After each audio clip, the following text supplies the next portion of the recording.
Hello, everyone, and welcome to the latest edition of LPL Market Signals. Jeff Bookbinder here, Chief Equity Strategist, LPL Research. I'm pleased to be joined by my friend and colleague, Jeffrey Roach, Chief Economist. Mr. Roach, how are you today? Oh, doing well. The summer is winding down. Kids are going to be back at it in the fall here soon. So good to be here. Yes, please factor in the Bookbinder back to school shopping into your consumer spending forecasts, because my 12-year-old is about to be unleashed back into the mall.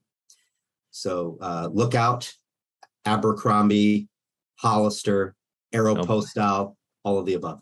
Oh boy, yeah. I'm right there with you. A soon to be 14-year-old and 10-year-old. Yes, you get it. So thanks for joining, Jeff. We've been kind of rotating through the research department, giving you a little bit of a surprised co-pilot each week. So we'll continue to do this. It kind of makes things fun to bring in different talent each week. So we're going to spend most of this 30 minutes talking about the economy, of course, because that is Jeff's specialty, the Jeff and Jeff show again. But certainly I'll provide some updates on earnings season, which have been pretty good, trying to answer the question whether earnings can still push stocks higher. Spoiler alert, it's going to be hard at this stage because there's not much left. And what's left is a lot of retail. So unless my daughter can single-handedly save retail, it's going to be a challenging, I think, next couple of weeks. Of course, the jobs report was the big economic event of last week, so we'll get Jeff's thoughts on that. And then this week, it's all about inflation and the CPI. So let's get right into it. First, the stocks have been up 3 straight weeks. The gains last week were modest, but frankly, pretty impressive given all of the concerns about the Fed, right? We had this much stronger than expected jobs report, which caused the market to price in more Fed rate hikes and frankly, a slower trajectory of falling inflation. And yet, stocks still managed to end the week higher. So I think the word for last week is resilient, Jeff. We are back to, well over 4,100 on the S&P 500 now, and actually getting pretty close to the 50% retracement, which is a key level. Yeah, you're right, Jeff. So we had our STAC meeting yesterday, Strategic Tactical Asset and Allocation Committee meeting. And some of the things that is a mouthful, but man, we're always told, hey, avoid the acronyms, okay? Well, maybe with the Market Signals podcast, we can get away with it. We just defined STAC, so hopefully we can get away with it. But the discussion yesterday, you're right, Jeff. So, thinking about where we were just say a month ago, really concerned about the 3,900 level and, hey, can we break 4,000 level and 41? So what we didn't talk about as much was the VIX side of the equation. And if you look at that side, it has just been consistently trekking on downhill from a month and a half ago. So volatility has declined consistently, and that certainly has been a good thing for the markets. Absolutely. This is a key level for a number of reasons. This 50% retracement has essentially sounded the all clear for all bear markets since World War II. That 50% level is 4230, so that we're watching really closely. Basically, what that means is if the market falls, the S&P 1,200 points, the 50% retracement would be up 600. And so that midpoint historically has been key. Even if this is from Sam Stovall at CFRA, really interesting analysis. If you take 15% corrections and look at 50% retracements, 20 out of 21 sounded the all clear, and stocks proceeded to just get back to prior highs without retesting. So the key question everybody's asking, are we going to retest or not? Looks like the odds of a retest are falling. They're nowhere near zero, but odds of a retest are falling based on the progress the S&P 500 has made. We've also looked at some of these support levels, either prior lows or recent highs, and sort of 3,900 to 3,950 is a place that maybe we would land if we do see a bit of a pullback from here. And then last thing, and we'll get to the economy, Jeff. Everybody's asking, is this a bear market rally or is this the end of the bear?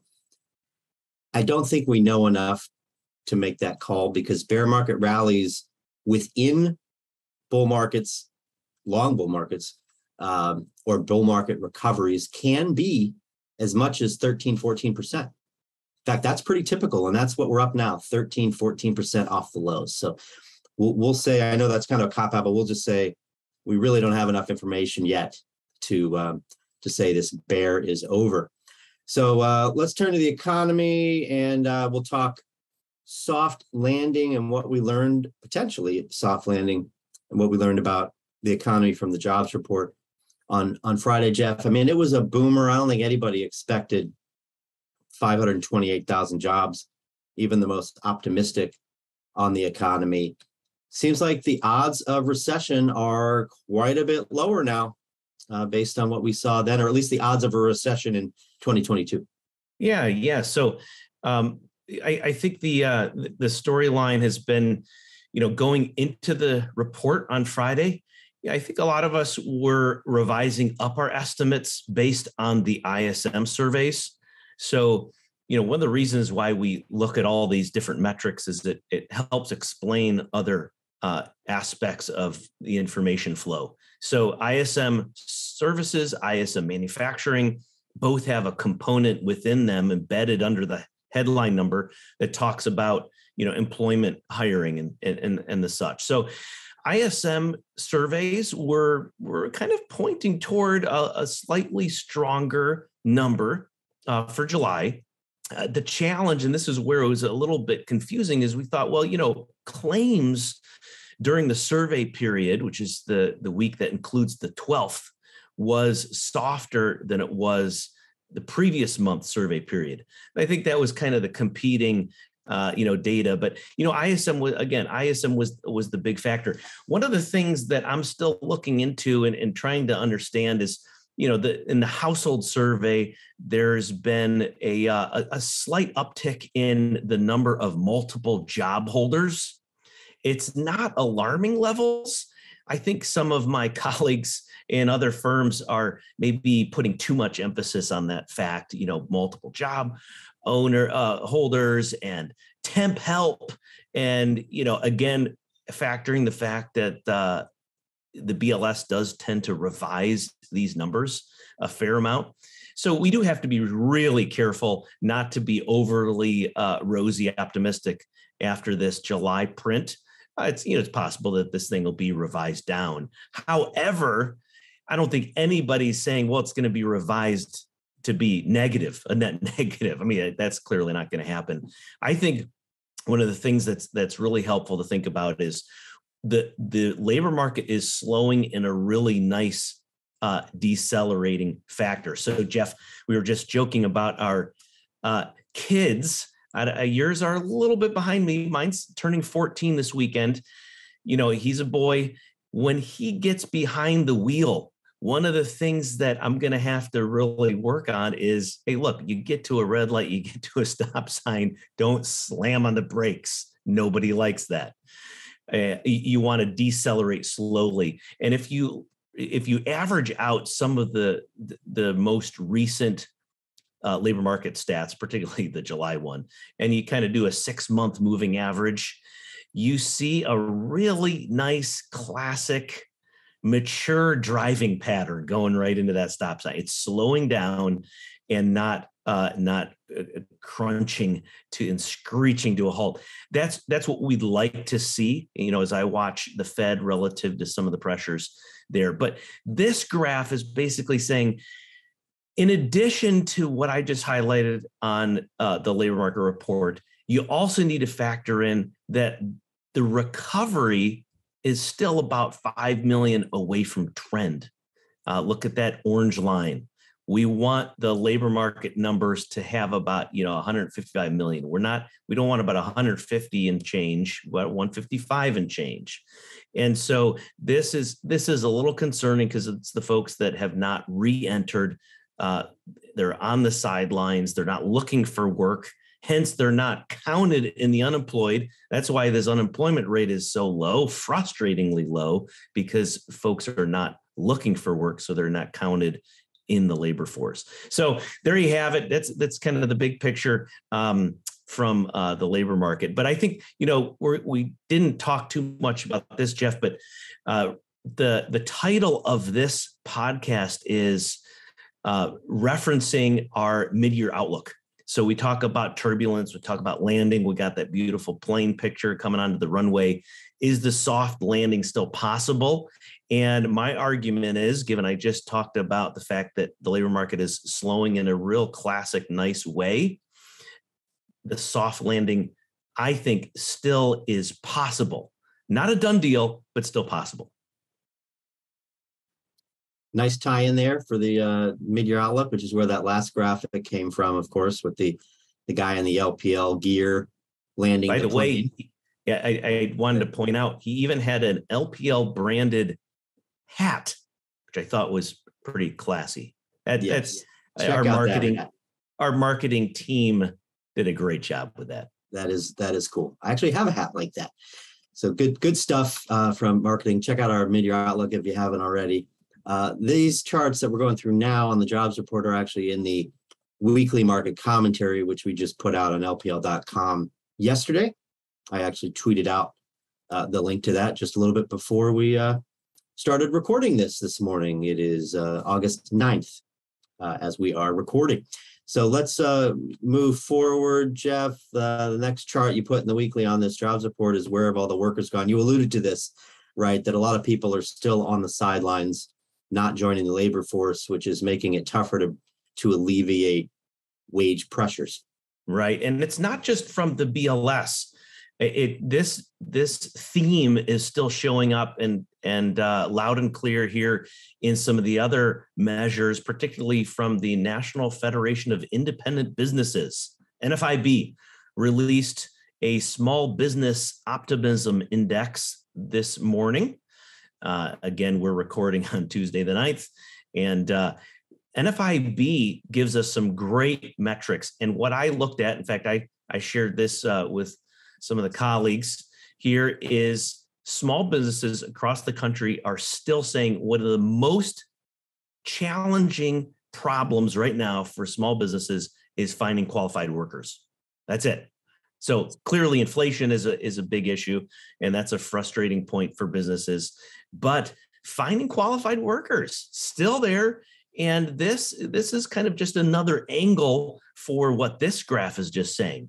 These are participation rates. So you could look at a number of different ways. Some folks prefer the employment to population ratio. And it's a similar story in the sense that of those in these age brackets, they could be working, but they're not. And in fact, the percentage of those in those age brackets that were working pre-pandemic was higher than it is now across all age 25 to 34. And you just keep on trekking on up to the 55 up in the yellow line here.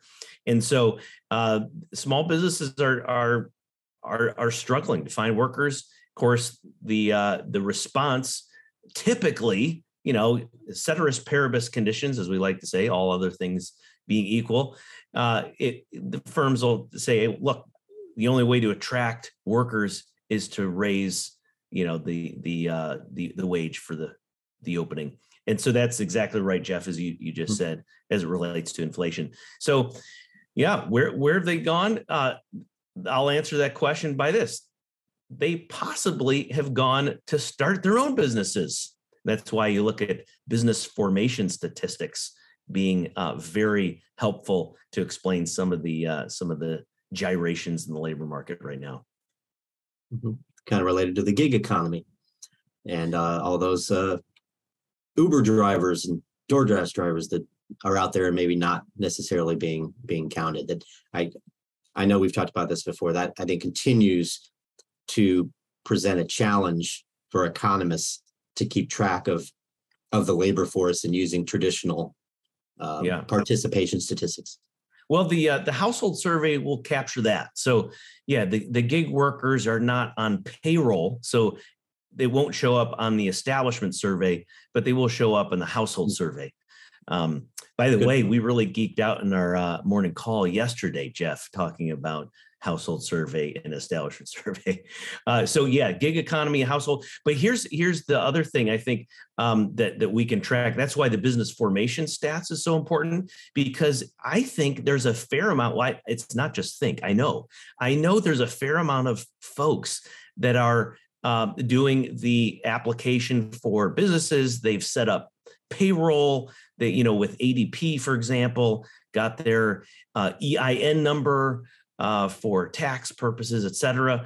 So some of these folks, not just gigging it, they're actually forming their own bona fide business. Interesting. Well, that sounds encouraging. If that's where folks are going, I'm all for it. Yeah. So when I was at an event last week, sorry to jump in here, but I was in Brentwood, Tennessee last week for a big event, and folks wanted to know, well, are there any silver linings? And I said, yes. Look at business formation stats. It's kind of once COVID hit, well, really it's like 2021. It just skyrocketed the number of business formation applications. So. Yes, little teaser there. The Great Resignation led to maybe the Great Startup Boom. So you threw one more chart in here, related to the at least economic growth, and they were, the job market, recession, no recession, and all of that. So explain to folks what they're looking at here.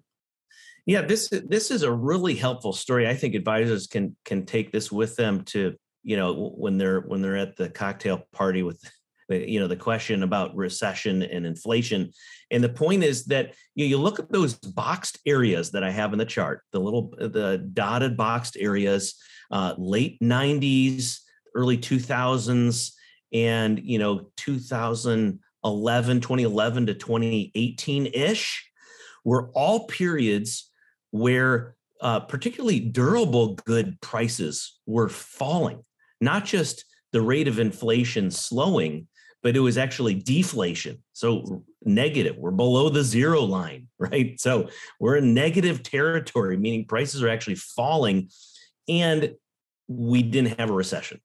There was no recession.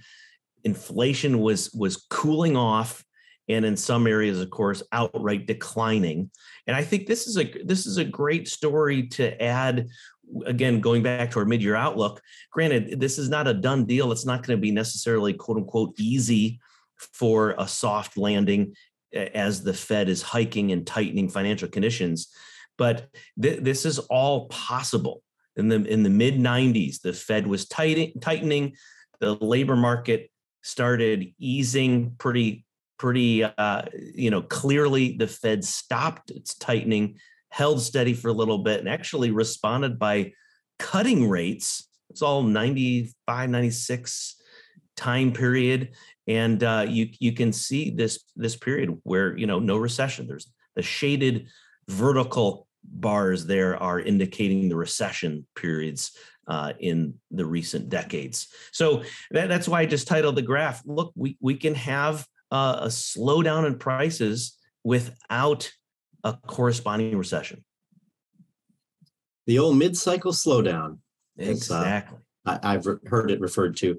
So sure, a lot of folks have compared this environment to the mid-90s. That would be tremendous if we could get an outcome like that, because as we all know, the Fed track record of soft landings is not great, to put it mildly. So just to wrap up the first segment here, we've got a weekly market commentary, which really has two halves. We recap the jobs report that Jeff wrote, and then we talk about the relationship between stocks and recessions in the second half. And that's what you see here. We just want to remind folks that, stocks react to recessions and recoveries from recessions quickly and early, like several months in advance. So even if we do get a recession in the next several months, we might have already priced it in because it's likely to be mild because we got that 24% peak to trough in the S&P 500 already into the June lows. So we could, in theory, be in the middle of the recovery from the market pricing in a mild recession. And what that would tell you is, just like this table shows, from recession date start to end, stocks can do just fine. So even the folks who are saying we're in a recession or we will be in a recession very soon need to recognize that based on history, most of the damage is probably done.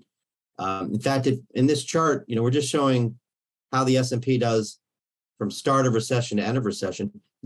On average, you're up.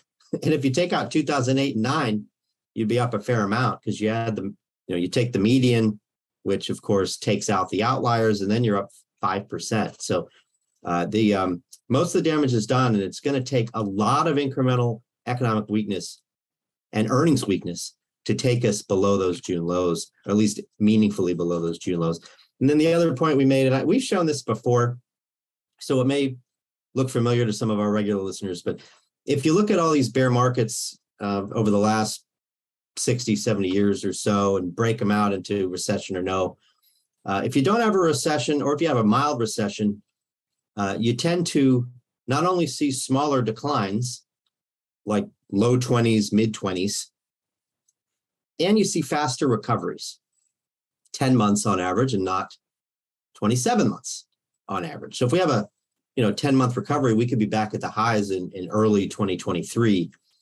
That certainly, I think most of us would take if we could get it right now. So the key messages here are stocks may have already priced in a recession, and these recoveries can be pretty quick, especially if we either don't get a recession or get a mild recession. Because look at the average recovery from a mild bear market with no recession is 7 months. We already did 7 months.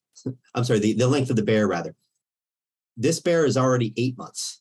August is the eighth month. So you could argue that based on this analysis that the bear is over. So that's the other point that we made in the weekly market commentary. Again, you can see that on LPL.com. I'm just going to spend a couple of minutes on earnings, and then we'll move forward and talk about inflation and what else is on the docket for this week. I should say talk more about inflation because we have CPI. Here's our earnings dashboard, which we've shown you a few times.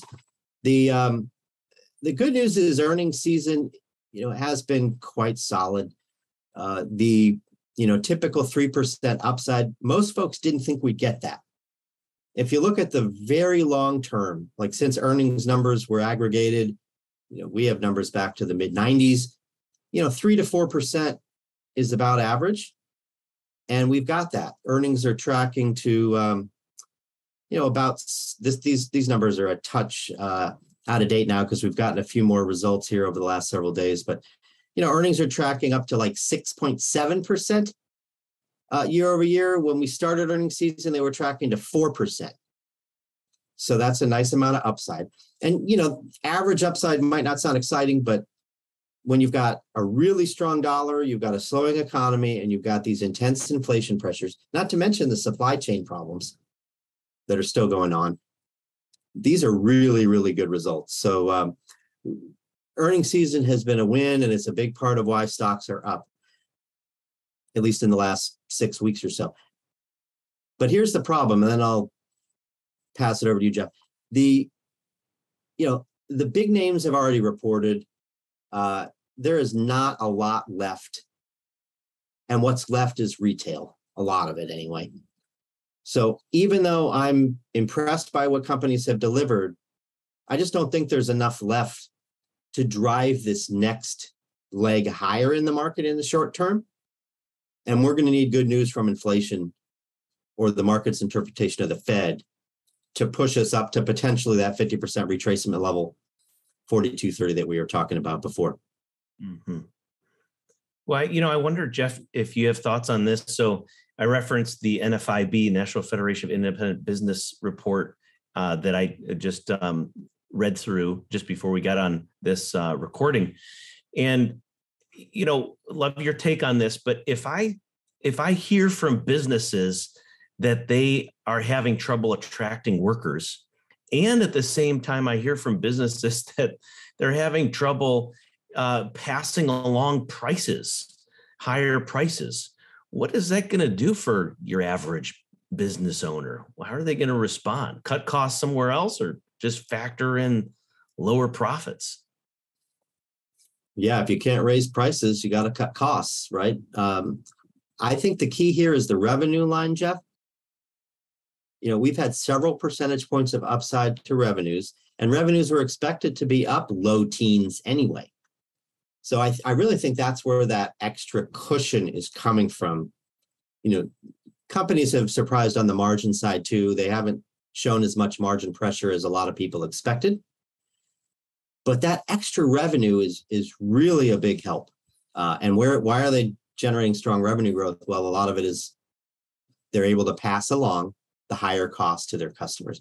We all know we have an inflation problem, and customers are giving companies in many cases the benefit of the doubt and not pulling back too dramatically. In some cases, they don't have a choice, right? You can pay higher prices at one store or the other store. Either place you go, you're going to pay higher prices. So I think the market just gets it.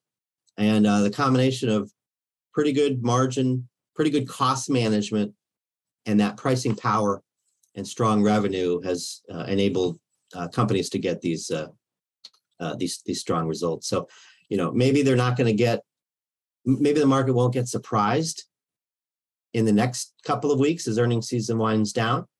But there's no doubt that this will provide support, at least to have the market hang in there. And if we're going to retest, we need some significant economic deterioration that we hope we don't get.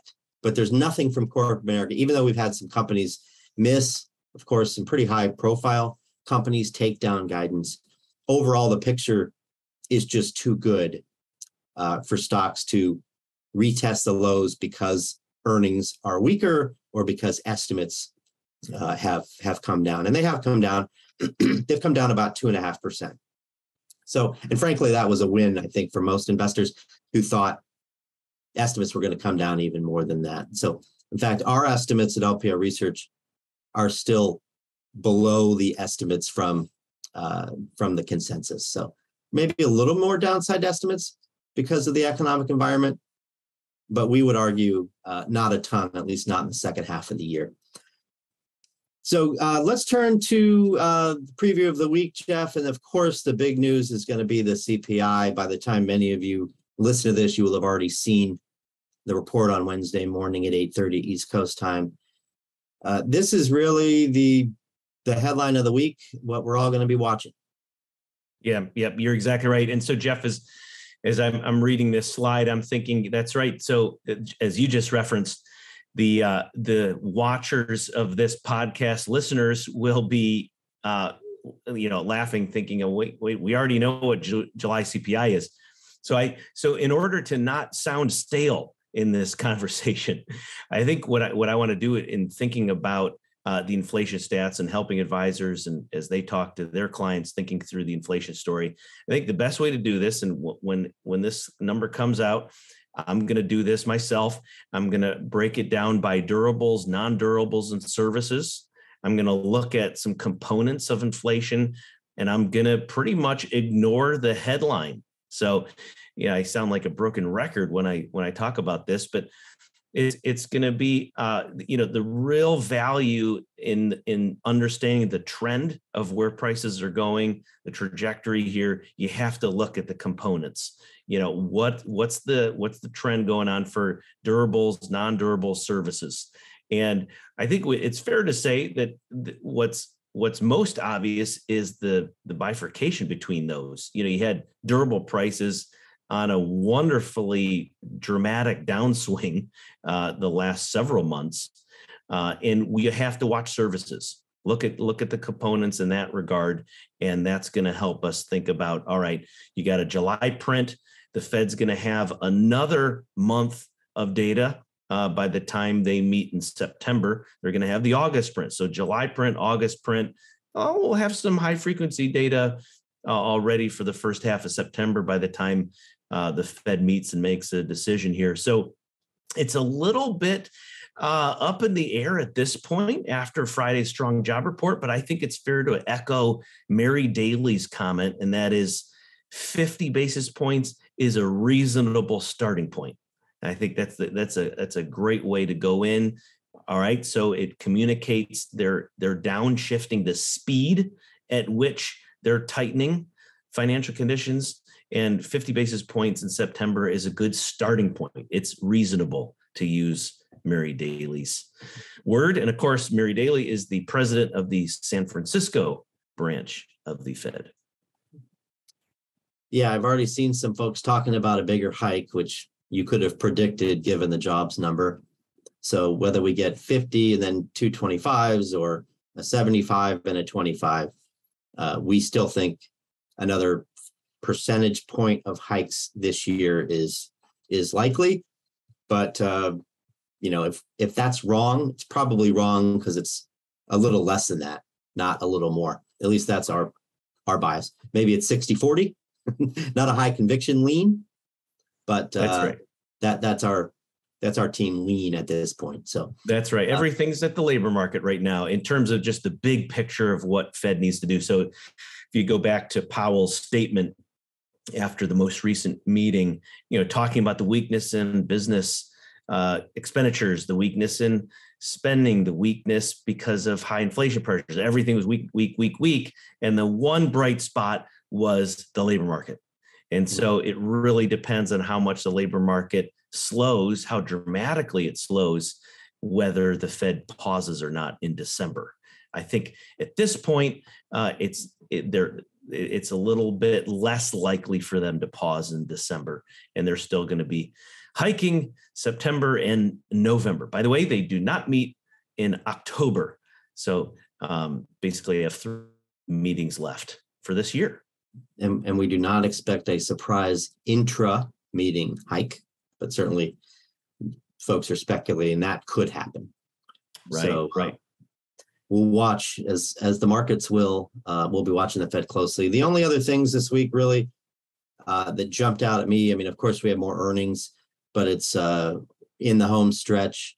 We have the Inflation Reduction Act, which is probably not going to cut inflation at all in the next year or two, but that's going to the House for a vote, I believe, on Friday. It is likely to pass. I mean, I guess something crazy could happen. There's not a lot of margin for, maybe I shouldn't call it margin for error. It would be an error on the Democratic side if they couldn't pass this thing at this point.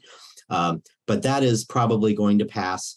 And, it has a few important impacts to keep in mind. Number one, the tax increases on companies with below 15% tax rates. That's actually going to potentially cause S&P 500 earnings to come down a percentage point or two next year. So that is certainly material. The market doesn't seem to care that much, but it's certainly material.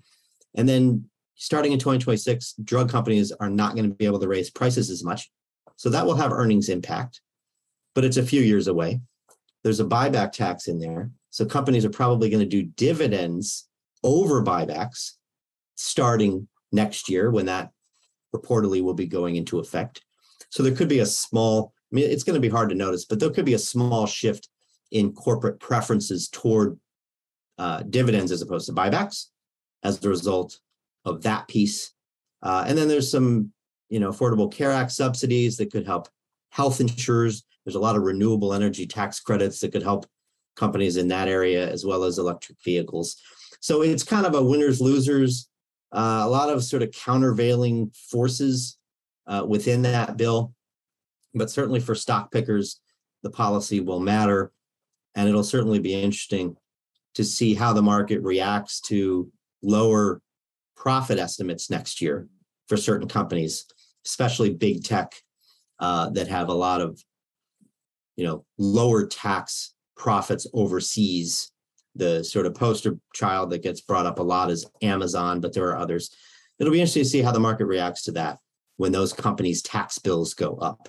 So that's really frankly, all I think that's meaningful in this bill in terms of stock picking and market impact. And hopefully,